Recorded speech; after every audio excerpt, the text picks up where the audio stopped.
Welcome my YouTube channel. একটা টুল গড়ালছি, folding টুল। সেটা কিভাবে গড়ালছি সেটা আপনারা দেখতে পাবেন। এটা 18 ইঞ্চি করে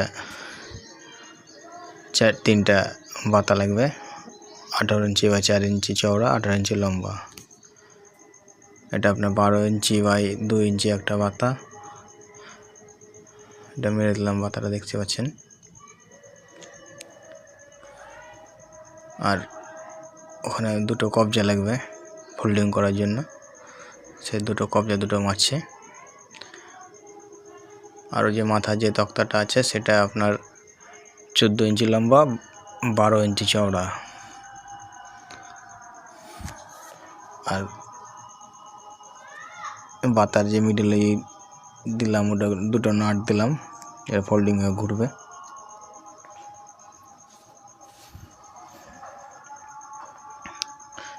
ভিডিওটা অবশ্যই যদি ভালো লাগে তো শেয়ার করে দেবেন, অপরকে দেখার জন্য সুযোগ করে দেবেন।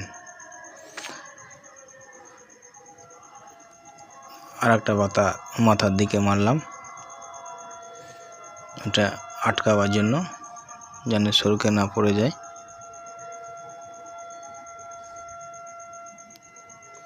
আমাদের টুল কমপ্লিট। এখন আপনার দেখাচ্ছি ফোল্ডিং করা কিভাবে থাকবে। দেখেন কত সুন্দর হয়েছে টুলটা।